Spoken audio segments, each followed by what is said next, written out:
L'ennesima tragedia sul lavoro nella Marca. A perdere la vita in un'azienda vitivinicola di Cessalto è stato un 43enne, lascia una moglie e un figlio. A ucciderlo le esalazioni all'interno di una cisterna.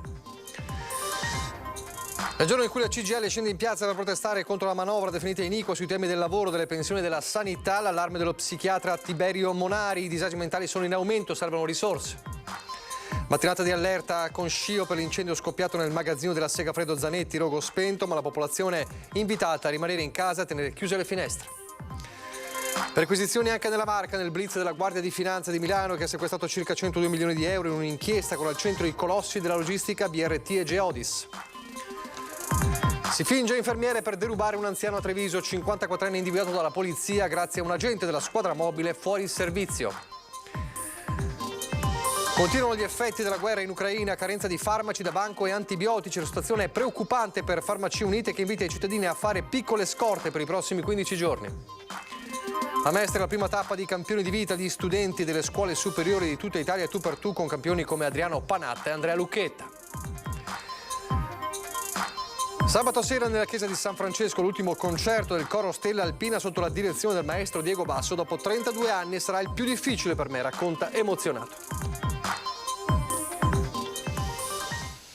Telespettatori di Antena 3, buonasera e ben ritrovati. Il telegiornale di Treviso, c'è la cronaca in primo piano. L'abbiamo raccontato in diretta proprio questa mattina durante la nostra prima edizione. C'era Christian Arboit per noi collegato per raccontare purtroppo l'ennesima vittima del lavoro nella nostra provincia e in Veneto. In generale un 43enne che lascia una moglie e un figlio, la tragedia in un'azienda vitivinicola di Cessalto.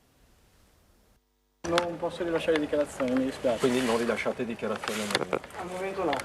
Non c'è nessuna voglia di parlare alla Corvezzo Wine di Cessalto, teatro dell'ennesimo incidente mortale sul lavoro nella Marca. Qui tra i vigneti e le cantine di Via Palù, Dritan Meccai, 43 anni, era uno di casa, esperto vinierista. A ucciderlo, stando alla prima ricostruzione a ridosso del mezzogiorno, delle esalazioni all'interno di una cisterna in acciaio in autoclave utilizzata per lo stoccaggio del vino. Inutili tentativi di rianimazione da parte degli operatori del SUEM 118, subito raggiunti dallo Spisal, dai vigili del fuoco di Motta di Livenza e dai carabinieri per tutti i rilievi del caso. C'è da capire come un operaio così esperto sia morto tanto atrocemente. Dritan lavorava da anni alla Corvezzo Winery, il cui patron Renzo è stato presidente del Calcio Treviso. Era sposato con una connazionale e padre di un bambino di 11 anni. Lo stesso sindaco che si mette a disposizione della famiglia parla di un uomo perfettamente integrato. Dall'inizio degli anni 90, insomma, non era difficile vederlo passeggiare per il paese con il figlio, quindi ancora di più mancherà. A nemmeno 2 settimane dall'ultimo infortunio mortale, altro sangue macchia la nostra provincia, afferma Rosita Battaina della Fly CGIL. Il richiamo del sindacato sul tema sicurezza resta ancora inascoltato. Di Veneto maglia nera per gli incidenti sul lavoro parla poi la consigliera regionale 5 Stelle Erika Baldina. Zaia non mantiene le promesse sugli Spisal. Da tecnico anch'io, insomma, ho lavorato nelle cantine e so quanto pericoloso sia, posto che stiamo parlando di una cantina serissima che insomma e spiace ancora di più. E quella di oggi è stata proprio la giornata dello sciopero generale indetto a livello regionale dal CGIL. 4 i presidi nella Marca per dire no alla manovra Meloni, 13esime azzerate dall'inflazione e pericolo cassa integrazione a inizio 2023. Questi i temi sul piatto, ma non gli unici. Purtroppo la 13esima sarà in gran parte devoluta a far fronte all'inflazione che ha avuto un'impennata incredibile e che non viene recuperata e pertanto il potere di acquisto di chi vive dello stipendio e di chi vive della pensione è nettamente saccheggiato. Con 13esime azzerate dal caro bolletta il Natale si preannuncia duro, durissimo, ma più che il presente a preoccupare è il futuro imminente. Il problema è che si inizia e si allarga, perché già in qualche modo qualche segnale ce l'abbiamo, la cassa integrazione e addirittura i licenziamenti, la situazione sociale rischia di diventare davvero insostenibile, appunto col caro bollette, l'inflazione e via dicendo. C'è una forte preoccupazione per il futuro. Timori che la manovra di bilancio, la prima dell'epoca Meloni, non ha affatto scongiurato per la CGIL della Marca, tra flat tax, voucher e taglio minimo al cuneo fiscale. Da qui lo sciopero generale con i diversi sit-in sul territorio, il principale all'esterno all'esterno dell'ospedale cittadino. Il Cafoncello è un luogo simbolo rispetto ad una difficoltà che oggi tutta la pubblica amministrazione vive. Noi oggi siamo qui contro una legge di bilancio che si sta discutendo in queste ore e nei prossimi giorni per ricordare a questo governo che c'è la necessità assoluta di rifinanziare i contratti della pubblica amministrazione e quindi di mettere le risorse all'interno della legge di stabilità. Dall'ULSS 2 intanto i dati parlano di un'adesione bassissima, ininfluente, solo 10 dipendenti su 9.550, nessun disagio particolare si è registrato negli altri settori, ma i temi restano, le prospettive in sanità per il 2026 sono nere. Succede che non riusciremo più a garantire i livelli di assistenza attuali in quanto non ci sono numeri sufficienti di professionisti sanitari né per le strutture pubbliche né per le strutture private. E tra i manifestanti oggi davanti al Cafoncello anche il dottor Tiberio Monari, psichiatra a Pieve di Soligo. Quello della salute mentale dice è un'emergenza sanitaria nel Veneto e nella Marca, servono con urgenza professionisti. I disturbi alimentari sono in notevolissima crescita, voglio dire, poi è un disturbo molto particolare che richiede, voglio dire, una formazione particolare adeguata. I giovani, voglio dire, c'è un aumento dei suicidi, c'è una situazione di disagio giovanile elevatissimo, ma poi anche tante altre fasce di età, voglio dire, gli anziani, gli adulti, così via. È veramente una situazione di emergenza sanitaria. La fotografia è amara, a tratti sconvolgente, eppure per la salute mentale non si fa abbastanza, dice Tiberio Monari, psichiatra di lungo corso nel distretto di Pieve di Soligo, che nel corso del presidio CGIL davanti al Cafoncello mette in fila numeri e criticità. La situazione in Veneto e anche nel distretto di Pieve di Soligo, Treviso, è estremamente problematica. Allora, un dato, il Veneto è una della terzultima regione come investimenti nella salute mentale, investe 2,23%. Sulla salute mentale. Se investisse il 5% dovrebbe investire 150 milioni di euro all'anno in più. Questione di risorse ma soprattutto di personale, la carenza di professionisti resta il vero nodo da sciogliere, eppure si assiste a un paradosso. Nel 2021 c'erano 30 posti nella specializzazione di psichiatria a Padova, stati ridotti a 20, 25 a Verona, stati ridotti a 18, allora mi dico ma che gioco stiamo facendo? La cronaca dell'ultimo anno, ricorda lo stesso Monari, è stata contrassegnata da fatti estremi. C'è stato un omicidio anche recentemente, voglio dire, di un ragazzo che ha ucciso la madre, voglio dire, sono state altre situazioni così. Ma poi al di là di questi eventi eclatanti sono tantissime sofferenze da parte dei pazienti e dei familiari che, voglio dire, è incredibile che non si prendano dei provvedimenti su questa cosa. Monari ne chiede uno in particolare. Assumere anche quelle figure, ad esempio gli psicologi, di cui, voglio dire, il mercato, tra virgolette, ne è pieno e che sono in estrema carenza. La cronaca di nuovo, perquisizioni anche nella Marca nel blitz della Guardia di Finanza di Milano che ha sequestrato circa 102 milioni di euro in un'inchiesta con al centro i colossi della logistica BRT, la storica azienda italiana ex Bartolini attiva nelle spedizioni, e Geodis. L'inchiesta per frode fiscale riguarda i cosiddetti serbatoi di manodopera, ossia i lavoratori della logistica messi a disposizione da società intermediarie per le due grandi aziende. Gli investigatori, coordinati dalla Procura di Milano, hanno scoperto una complessa frode caratterizzata dall'utilizzo da parte delle multinazionali di fatture per operazioni giuridicamente inesistenti e dalla stipula di fittizi contratti di appalto per la somministrazione di manodopera in violazione della normativa di settore. Perquisizioni con oltre 100 finanzieri impegnati nelle province di Milano, Bologna, Firenze, Pavia e, come abbiamo detto, anche Treviso. Adesso a Casale la mattinata di tensione, di allerta a Conscio per l'incendio nel magazzino della Segafredo Zanetti.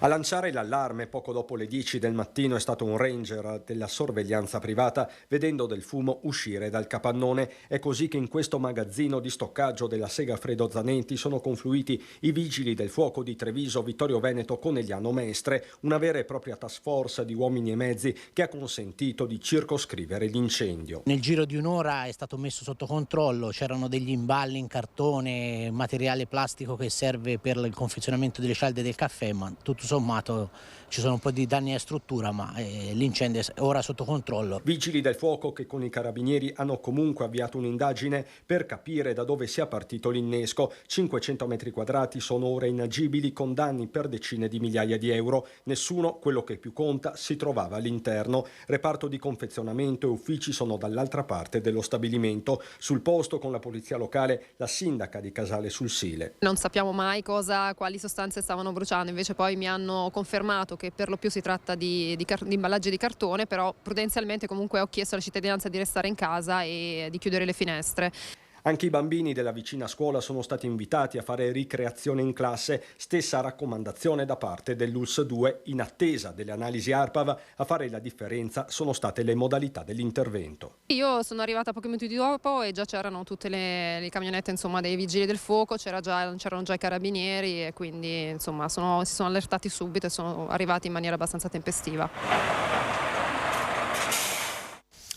A proposito di roghi, migliorano le condizioni delle 3 persone intossicate ieri ad Osson di Casiari. Ieri sera 2 donne di 50 anni e un 14enne, tutti di origine filippina, che sono uscite in tempo dall'appartamento invaso dal fumo dopo l'incendio scoppiato nel garage della palazzina di via Don Sturzo. Ancora da capire le cause del cortocircuito in garage. Resta il problema della inagibilità dello stabile. Le parole allora stamane del sindaco Renzo Carraretto, che poi lancia anche un appello ai suoi concittadini. Sentiamolo.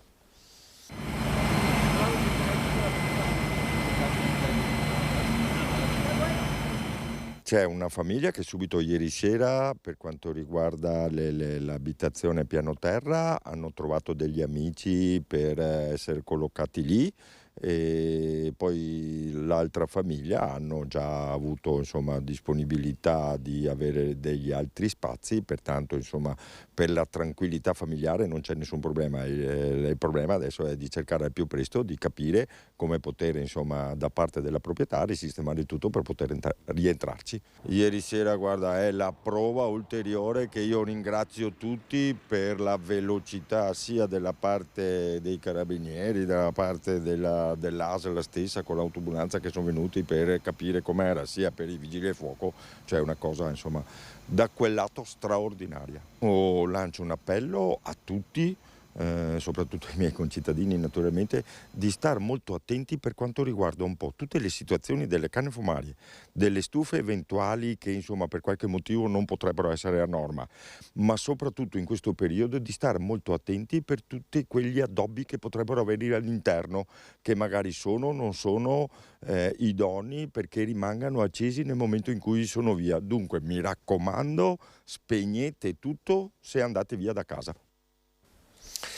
Si sottrae il controllo di una pattuglia dei carabinieri di Montebelluna e inizia una fuga a folle velocità al volante di un'auto di cui la proprietaria ne aveva denunciato il furto qualche settimana fa. Una 42enne di nazionalità marocchina ha guidato per il tragitto tra Cairano San Marco a Montebelluna fino a quando, arrivato vicino a un terreno agricolo, ha abbandonato la vettura continuando la sua fuga a piedi, inseguito dai militari che poco dopo sono riusciti a raggiungerlo e a bloccarlo nonostante l'uomo continuasse a opporre resistenza. Il 42enne è stato arrestato.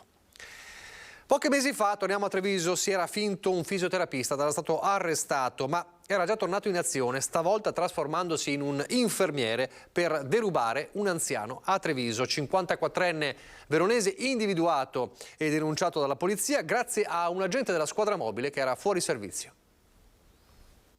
Sono un infermiere, se vuole le controllo battito e pressione, ho appena finito di visitare alcuni anziani. Prima carpire la fiducia della vittima, poi derubarla, mascherandosi con la rispettabilità della professione medica e agendo su un tasto delicato come la salute. Era il meccanismo del 54enne veronese che la squadra mobile di Treviso è riuscita a individuare e denunciare grazie alla prontezza di un agente fuori servizio. Un malvivente arrestato soltanto pochi mesi fa, tornato libero e nuovamente in azione. Il raggiro la mattina del 7 dicembre in via Tomitano. Il finto infermiere individua la sua vittima, un 75enne, e simula l'uscita da un condominio.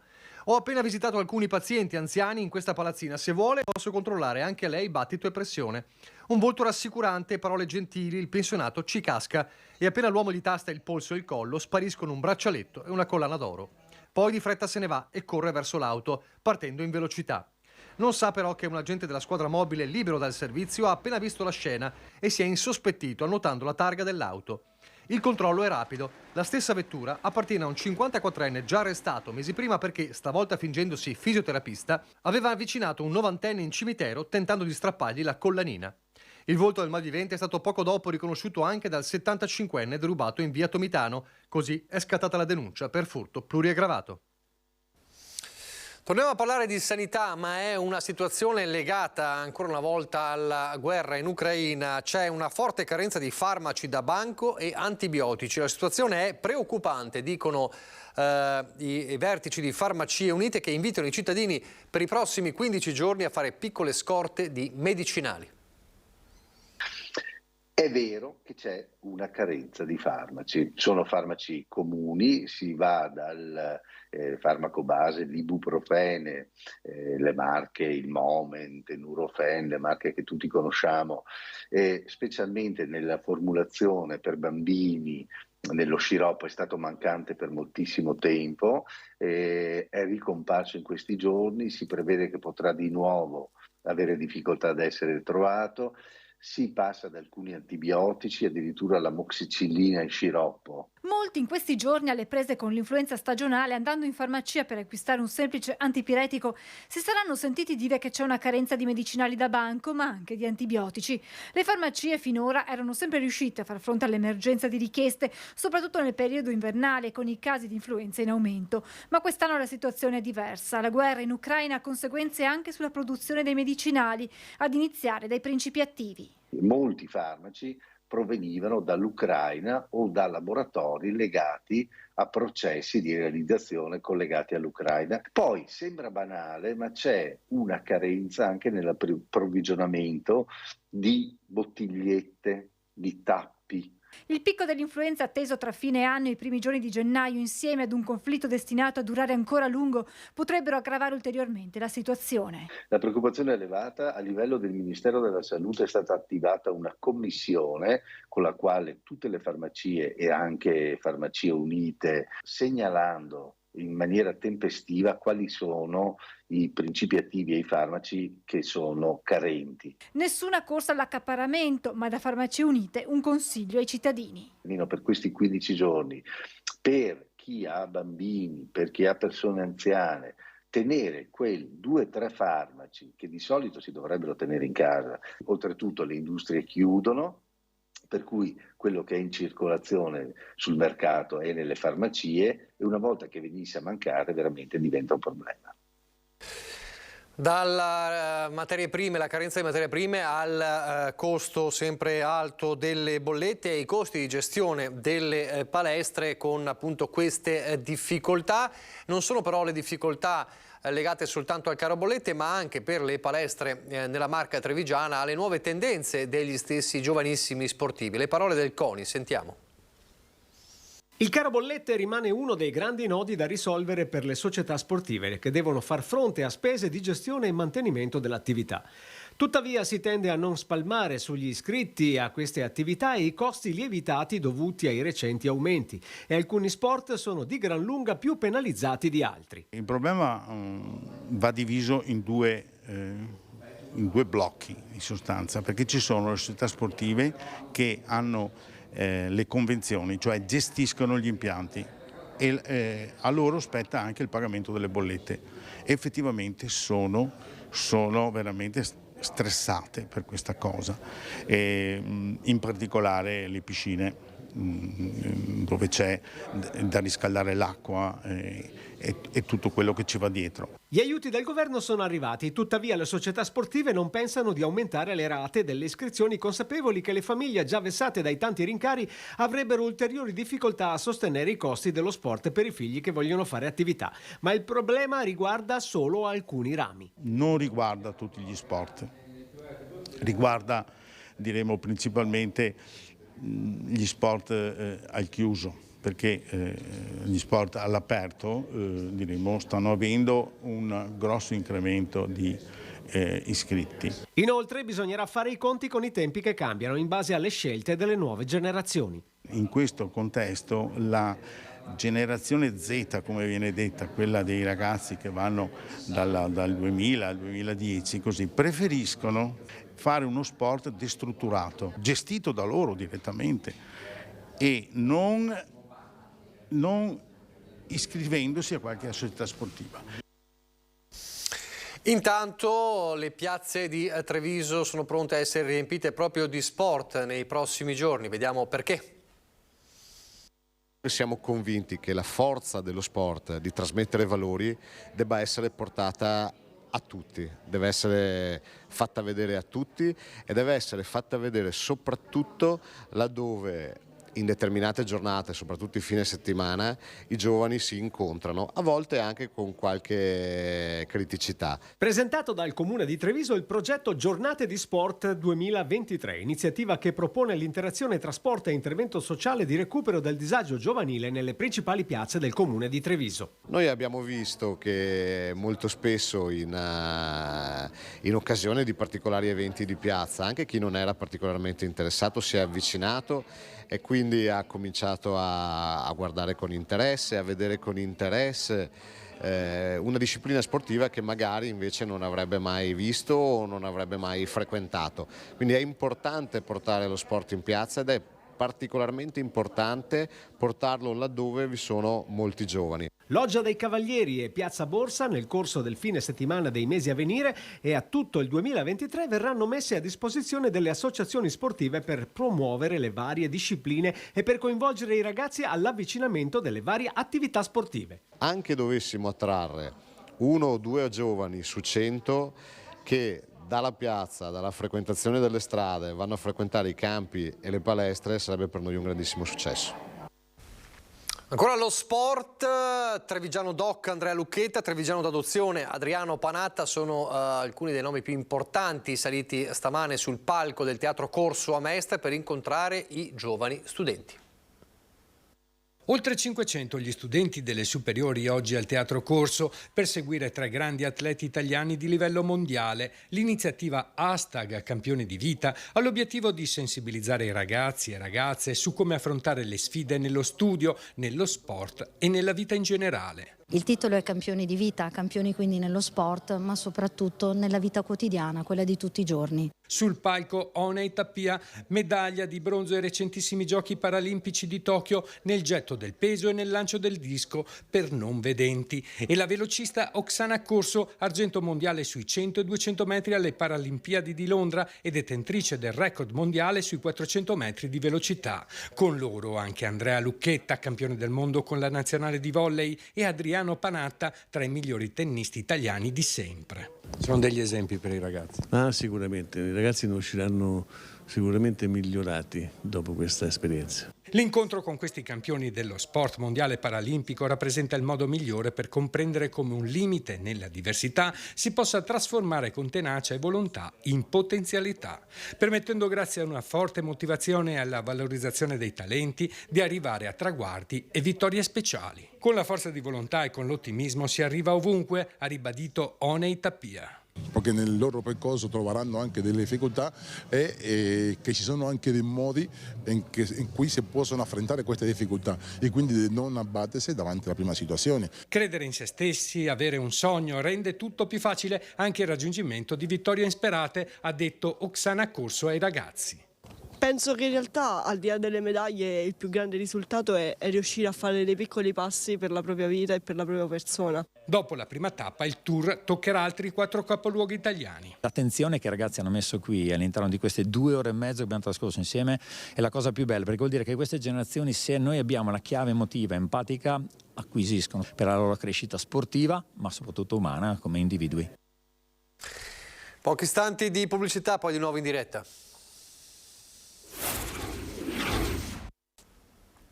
Rieccoci in studio in diretta, il telegiornale di Treviso, e da Treviso ripartiamo perché sabato nella chiesa di San Francesco ci sarà il 53esimo concerto di Natale del coro Stella Alpina e sarà un concerto particolare soprattutto per il maestro Diego Basso.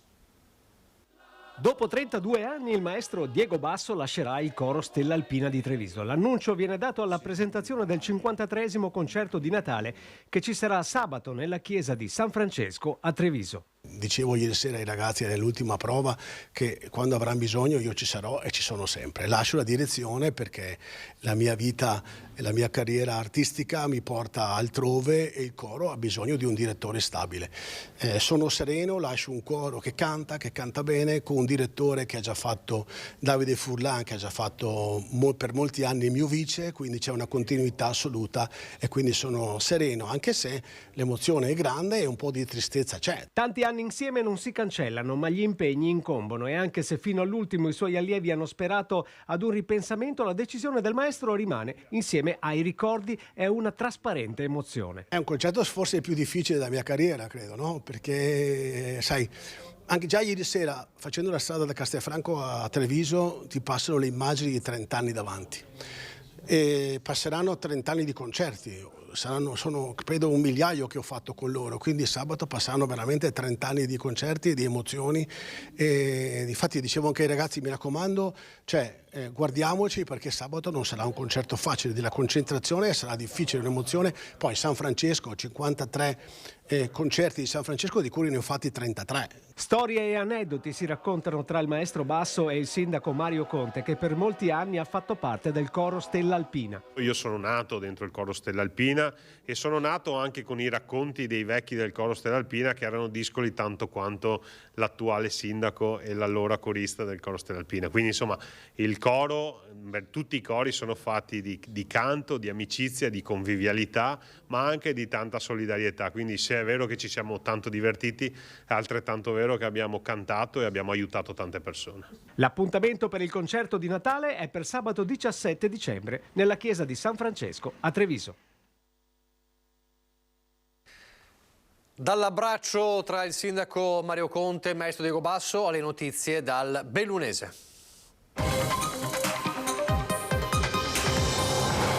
Per tornare a parlare della manovra, o meglio della battaglia contro la manovra da parte dei sindacati CGIL e UIL, lo sciopero generale indetto anche nella provincia di Belluno e davanti a un luogo simbolo purtroppo di questi tempi. Oggi la manovra sia proprio l'esatto contrario di quello che si doveva fare. Abbiamo un problema di diseguaglianza e invece la stiamo accentuando proprio grazie a causa di questi interventi. Le promesse della campagna elettorale non si sono tramutate in azioni concrete per le fasce sociali più umili che pur all'esecutivo targato Meloni avevano dato il proprio consenso. La manovra non ha inciso sulle pensioni né sulla perdita di potere d'acquisto e ha sollevato mugugni da Confindustria alla Corte dei Conti e soprattutto ai sindacati che per questo hanno proclamato uno stop di 5 giorni diversificato fra regioni. Oggi è toccato al Veneto, in provincia di Belluno la CGIL ha manifestato davanti alla Epta Costan, l'azienda simbolo dell'autunno caldo del territorio montano che ha appena lasciato a casa con un SMS 112 persone. Persone che, non dimentichiamolo, hanno delle storie, hanno delle famiglie, hanno necessità di portare a casa un salario dignitoso e di non essere sempre in ansia a fine mese per un rinnovo del contratto che non si sa se arriva o non arriva. Per quello che siamo qua in zona industriale a Limana è quello della precarietà. La reintroduzione dei voucher è proprio esattamente la voglia di costruire un mondo del lavoro basato sulla precarietà, basato sui bassi diritti, anzi sull'annullamento dei diritti. Quasi un centinaio di persone al presidio in rappresentanza delle aziende del territorio. I lavoratori sono quelli che purtroppo risentono della situazione, come sempre, è l'ultima ruota del carro. Senza la visione di alcun correttivo, difficile intravedere il futuro anche per chi lavora in Luxottica. Noi chiediamo che ci sia un supporto economico e sociale alle categorie più deboli. Esempio, da dove proveniamo noi, da Luxottica, nel territorio viene vista come un'azienda privilegiata, quando in realtà nel quotidiano abbiamo centinaia di famiglie in difficoltà. La cronaca giudiziaria, lo ricorderete, il suicidio della docente veneziana transgender morta nel rogo della sua roulotte nel Bellunese. La procura ha archiviato il caso. Nessuna responsabilità o istigazione al suicidio. La tragedia fu il risultato di una libera scelta. Così la procura di Belluno, che ha archiviato il caso sulla morte di Chloe Bianco e il secolo Luca Bianco, la docente transgender di 58 anni di Marcon, deceduta lo scorso giugno nel rogo della sua roulotte parcheggiata tra Auronzo e Misurina. La tragica morte dell'insegnante infuocò quei mesi di inizio estate con proteste di piazza organizzate dalla comunità LGBT, dalle famiglie arcobaleno, dalla rete studenti medi. Da Treviso a Venezia, qui manifestanti chiesero le dimissioni dell'assessore regionale all'istruzione Elena Donazzan, finita nel mirino degli odiatori seriali, con minacce e insulti via social rivolti a lei e ai suoi familiari.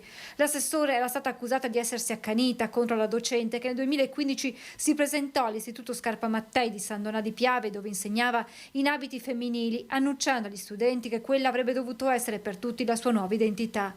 Un annuncio che colse di sorpresa i ragazzi e i genitori, che si rivolsero proprio all'assessore all'istruzione perché prendesse una posizione.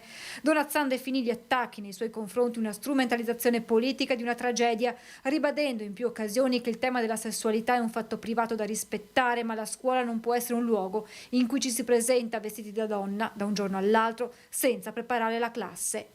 Le modalità scelte per quel coming out portarono alla sospensione di 3 giorni della docente, che vide il suo ricorso rigettato dal giudice del lavoro. Dopo 2 anni Chloe Bianco lasciò l'insegnamento. È da lì che forse si innescò un vortice di smarrimento, solitudine, che la stessa insegnante raccontò in un blog, fino al tragico epilogo e alla decisione di farla finita. Chi scese in piazza in quei giorni di giugno vide un collegamento tra la sua vicenda personale e le conseguenze che vi furono, la successiva depressione e il suicidio, ma oggi la procura di Belluno ha scritto la parola fine in questa drammatica vicenda.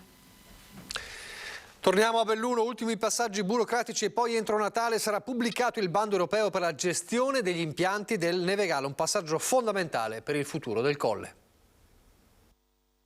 Posso dire finalmente, nel senso che ci abbiamo lavorato su parecchio tempo, abbiamo voluto vedere tutte le cose, anche quelle che non andavano bene. Ora siamo al primo step, al primo gradino, che darà l'opportunità di interesse pubblico di tutta l'iniziativa. Non è stato semplice, ma per il futuro del Nevegale la strada imboccata ha preso finalmente la giusta direzione. Dopo anni di attesa, il Comune di Belluno ha pronto il bando per la gestione degli impianti del Colle. Sarà un bando europeo gestito dalla stazione unica appaltante di Vicenza. Il Nevegale, afferma l'assessore Roccon, non sarà più il figlio povero del comune capoluogo né rispetto alle altre stazioni sciistiche. Fa parte di questa città, fa parte ovviamente di un territorio importante, è la prima stazione sciistica a ridosso delle montagne, deve essere ancora e continuare a essere, diciamo, la stazione in cui si impara a sciare e dove c'è un posto per le famiglie. Il comune vorrebbe che il Nevegale fosse una stazione inclusiva. È uno degli elementi che abbiamo messo all'interno del bando. Alla gara europea ci si aspetta la presenza di Nevegale 2021, attualmente proprietaria degli impianti che il comune acquisirà e metterà nella disponibilità del soggetto che si aggiudicherà il bando. Con loro abbiamo un ottimo rapporto, hanno fatto degli investimenti in questi ultimi anni davvero interessanti, hanno tenuto in piedi la stazione sciistica in questi anni e questo va ringraziato indubbiamente. Ma la gara europea, chi vi partecipa sa benissimo che non ha in proprietà gli impianti ma ha la disponibilità degli impianti e questo vuol dire molto per il piano degli investimenti che ne verrà fuori. Una canzone e un video per accendere la speranza di chi ha ancora dei sogni da realizzare. Si chiama Verso Casa, è il frutto del lavoro svolto da un gruppo di giovani utenti del SERD dell'ULSS 1. Scatole di libri da disfare e scarpe rotte color blu. Hanno riscoperto grazie alla musica capacità ed emozioni che l'isolamento degli anni della pandemia ha deteriorato, specie fra i più giovani. Lo racconta Amalia Manzanna, direttrice del SERD dell'ULSS Dolomiti, che si commuove all'ascolto del brano scritto, cantato e suonato dagli utenti del servizio dipendenze con l'aiuto del musico terapeuta Marco Anzovino. È un percorso lungo, complicato, però prevede ed è possibile un miglioramento sostanziale della vita. Il lockdown totale prima, gli orari contingentati poi non hanno aiutato i più giovani. C'è stato un aumento dell'utilizzo dell'alcol e anche dei farmaci usati non in modo strettamente terapeutico prescritto, soprattutto da parte di persone che avevano delle difficoltà nell'ambito delle dipendenze. Sono aumentate marginalizzazione e preoccupazione, più in generale è stata notata una sofferenza psichica causata dall'incertezza per il futuro. I giovani sono stati accolti e guidati attraverso i laboratori che fanno leva sulla creatività e le competenze di ciascuno. Da questo percorso sono nati una canzone, Verso casa, accompagnata da un video che sintetizzano i fondamentali della terapia, cioè che l'antidoto migliore è trovare altri modi per stare bene. E lo scopo anche di questa canzone, di questo video, è proprio quello anche di togliere, di combattere lo stigma che spesso riguarda i nostri servizi e le persone che si rivolgono a noi. Da Vigo di Cadore a Palazzo Chigi, un viaggio lungo per l'abete bianco che la provincia di Belluno ha donato alla Presidenza del Consiglio dei Ministri, che è stato acceso oggi, una tradizione che si ripete per il quinto anno di fila e che è iniziata nel 2018, anno della tempesta Vaia. Alla breve cerimonia di accensione dell'albero oggi a Roma erano presenti, li vedete, il Presidente Padrin con il consigliere delegato Gosetti, la sindaca di Vigo di Cadore Calligaro e il senatore Luca De Carlo.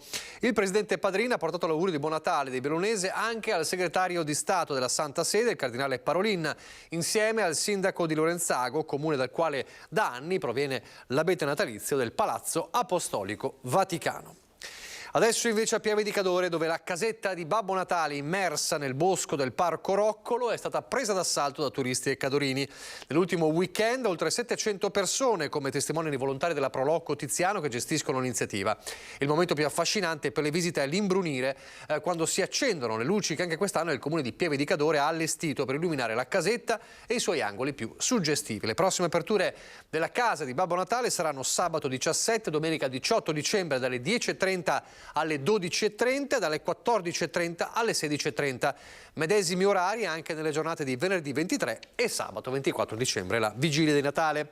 Siamo in chiusura e come sempre vi ricordo il numero di WhatsApp per mandare i vostri video con il presepe 351 175 5340. Mi raccomando, come sempre, una durata di almeno 20 secondi e rigorosamente in orizzontale.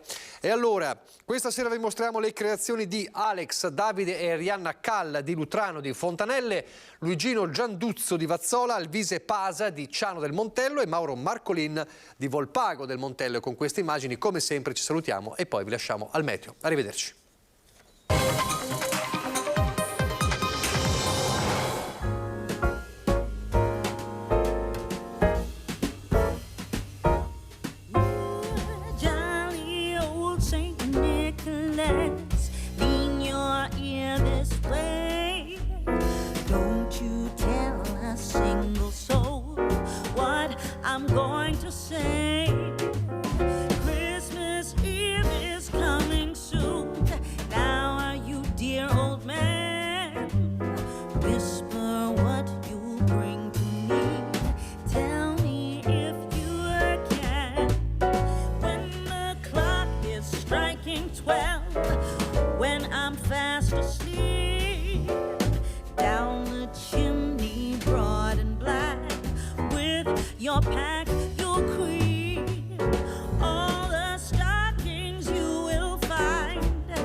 Società Agricola Torresan. Dai nostri animali nati e allevati nel cuore del Montello, solo carne e salumi genuini.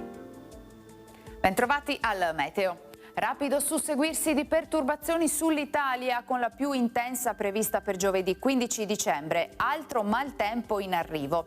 Nel dettaglio sul Veneto avremo nebbie locali su pianura e valli, poi in dissolvimento.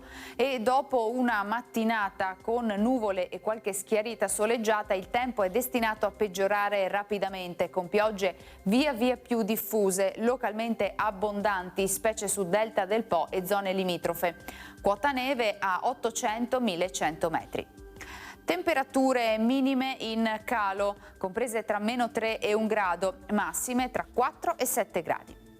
Spostiamoci ora sul Friuli Venezia Giulia. Anche qui di mattina cielo poco nuvoloso e qualche foschia. Dal pomeriggio aumento della nuvolosità e precipitazioni in genere moderate. Temperature minime comprese tra lo 0 e i 7 gradi, massime sui 6-10 gradi. Infine diamo uno sguardo al Trentino Alto Adige. Sarà soleggiato inizialmente, la nuvolosità tenderà ad aumentare in giornata. Dalla serata saranno anche possibili deboli piogge, nevose a tratti fino in valle. Temperature minime intorno a -1 grado, massime sui 4 gradi. Dal meteo di Antenna 3 è tutto, grazie per l'attenzione. Arrivederci.